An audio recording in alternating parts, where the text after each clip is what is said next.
Hey campers, George here. Yep, Monday morning. Got up early to do some homework before I head off to work. So what I'm doing right now is looking at my new cutter that I got for me at Christmas. And that is the Cold Steel Trail Boss axe. And it's this guy here. It's a beauty.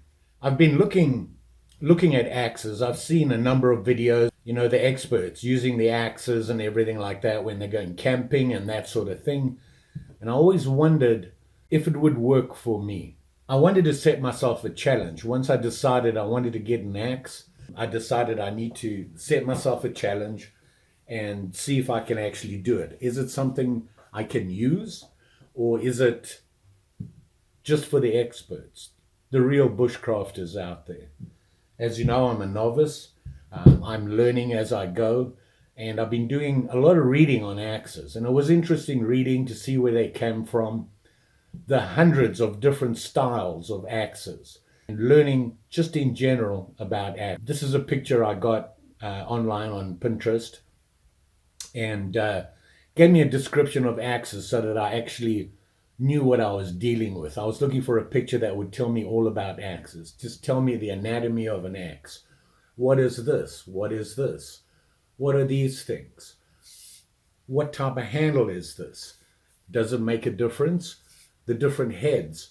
There was so many things to read about. And so I got into all the information I could find and then started looking for an axe for me. And what I came up with was this guy. And it's the Cold Steel Trail Boss. The reviews on it are pretty good. And for the price, I could actually afford it. Just. I think it's going to be a good investment. And if I learn to use it properly, I think it could be fun to have on a camping trip. Go on an overnighter and just use this guy to make a fire, start to finish.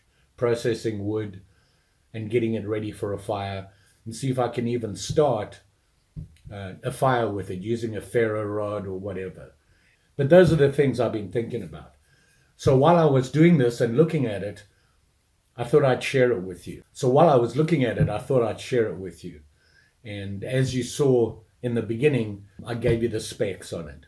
Very basic. Liked it. It works for me. It really feels good in my hand. It's not as heavy as I thought it was going to be, and it's not as big, which I kind of like. It'll fit on my pack. It's not going to get in the way. I think I can carry it for a while. It's really not that heavy. It's actually about 2.7 pounds, I think they said it was, if you look in the specs again.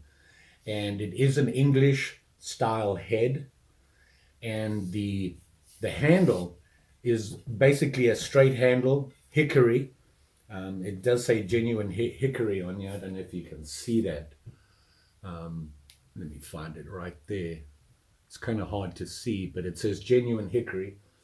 And you can see the grain on it here. If you look carefully at the grain, it's straight. It's dead straight all the way across the handle, start to finish.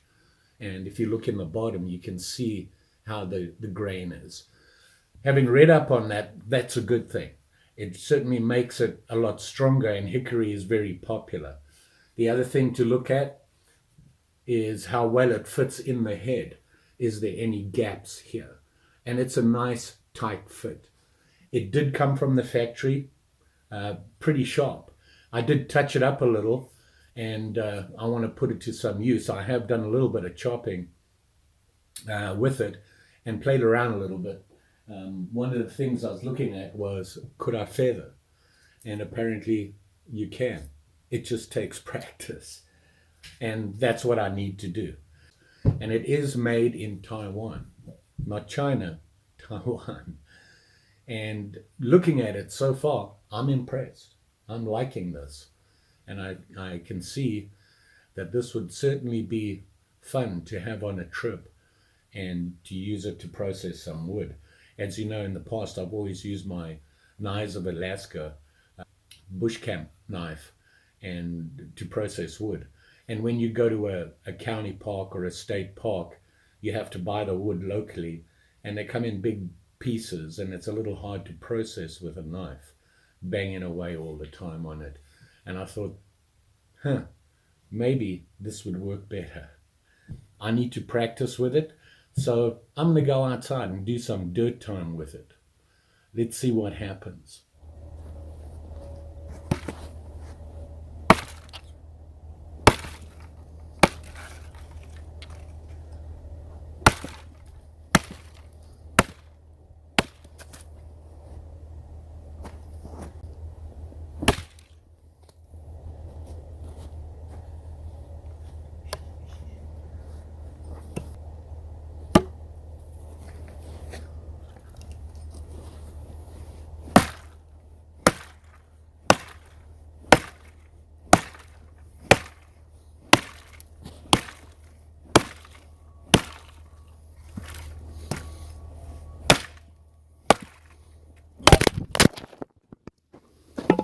Oops.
Well, you can feather with it. That's pretty impressive. And I think the better I get with it, the better my feather sticks will be. I'm impressed. Well, as you can see, you can certainly process wood a lot quicker than with just a camp knife and maybe a piece of wood to bludgeon with.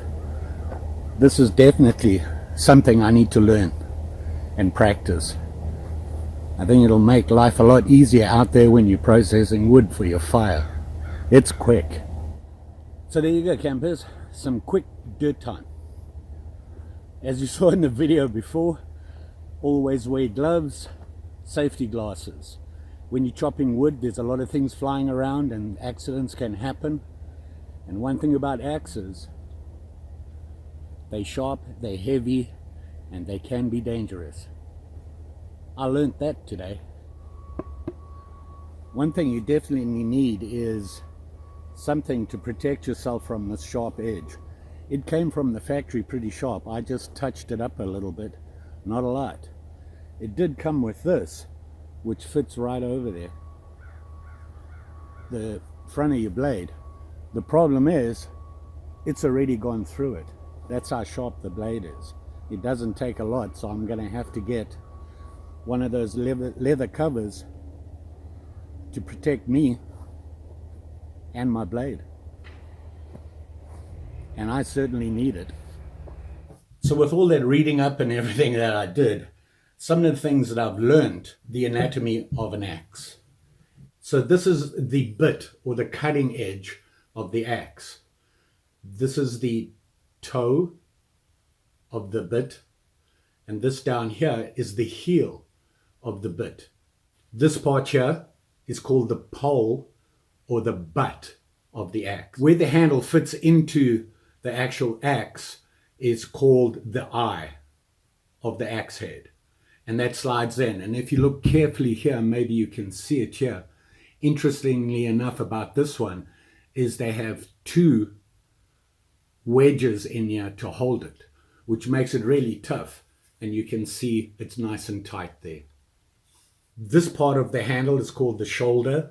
And over here, you have the back, and this being the belly. And down here is the grip. And this part here is called the swell of the handle. And it's just below where you grip it, and it stops your hand from slipping out there. So I've learned a little bit, if not a lot, but I intend to learn more. I've seen videos out there with how to improve your axe. Just about every axe you get out there comes with a coating on the handle, which makes it kind of slippery. And a lot of people advise getting rid of that. And what you can do is you take off that varnish or whatever it is and just oil your handle and make sure that it's not going to crack and dry. You've got to take care of it. And it gives you a better grip. Another thing they say is get rid of all this paint. I don't know. It doesn't really bother me. The only thing I'm thinking about is it has a nice 90-degree here. And I'd like to use a ferro rod on that. So we'll have to see. Right now I have to use the blade. And I'll show you that quickly. You can strike.